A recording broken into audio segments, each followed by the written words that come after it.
There is another class of addictions that are recognised: behavioural addictions. Gambling addiction is classified as an addictive disorder, and clearly there is no substance involved here. It's been suggested that people can show addictive-like behaviour towards a number of behaviours, sex for example, or shopping or gaming. Here's Sally again. My jury is still out on whether food is addictive or not, but I think there's also a question about what if it's not the food itself, the sugar, the fat, the things that make up the food. What if it's the actual behaviour, the eating somehow is addictive? And 20 years ago, the idea that a behaviour could be addictive would have been laughed out of the scientific addictions community. And there are other candidates for behavioural addictions: sex, internet use, things which are being studied to see if there is enough evidence there. And maybe food, not food, but the act of eating could be addictive. I think what's interesting about these behavioural addictions is not only do they have the same psychological symptoms, if you like, as the drug substance addictions. So the things we talked about earlier, the craving, the loss of control. But you can see brain activations which are similar. You can see something going on, not quite enough. And this I'm thinking in sex addiction and in internet addiction, not quite enough yet to be able to say anything definitively. So I think there's an interesting question in that about food as well. We also spoke to Professor Johannes Heberbrand, the head of the Department of Child and Adolescent Psychiatry at the University of Essen in Germany. Johannes studies both substance-based and behavioural addictions.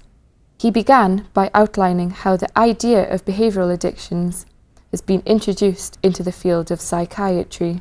DSM-5, the American classification scheme for psychiatric disorders, has recently come out in 2013, and based on that novel edition of DSM-5, or DSM, it is now possible to actually have the diagnosis of a behavioral addiction. The reason behind this introduction of behavioral addictions is based on the fact that it is now customary to view some of these behavioral addictions in the context of the reward system, a system in the brain that is also relevant for substance-based disorders. And as such, this novel category is now open for both substance and behavioral addictive disorders. Next, Johannes discusses how food addiction is diagnosed. Gearhart and co-workers more recently used the DSM-4 criteria for substance use disorders to actually come up with criteria to define food addiction. The diagnosis of food addiction using the Yale Food Addiction Scale, which was developed by Gearhart and co-workers, entails that you need to have a number of symptoms in order to fulfill the diagnosis of food addiction. Basically, it's using the exact same symptoms or criteria that apply to substance use disorders. So if you have fulfilled these criteria, then you receive this unofficial diagnosis of food addiction. So there is a recognised way of diagnosing food addiction, but it's not without its problems. It relies on looking at an individual's behaviour.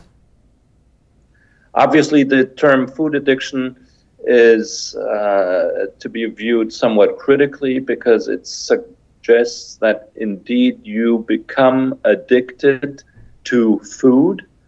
However, as of today, there is no real hardcore evidence to suggest that there is indeed an addiction in the sense of a substance use disorder to macronutrients or to food additives or to particular substances in food. If you look at substance use disorders, obviously they all entail that you have a specific substance or chemical, you might say, that actually hits the brain via specific receptors or other mechanisms. and in that mode introduces the effects of an intoxication. And later on, if you can repeatedly take that particular drug, then you can potentially become addicted. So this brings us back to the idea of food addiction being a behavioural addiction, not a substance-based addiction. It might, therefore, be better to call it eating addiction, not food addiction. Now, for food addiction, there is no real convincing evidence that there is a similar mechanism operative. This is why we have rethought of rephrasing this diagnosis as potentially being better named as eating addiction, because this would then represent actually a behavioral addiction instead of a substance-based disorder. Evidently, the term eating addiction is novel. There have not been any criteria specifically laid down for the diagnosis of such an assumed disorder, and this is work that has to be done. So it's clear that some people do show addictive-like behaviours towards food, but we still need to ask whether it's responsible for obesity.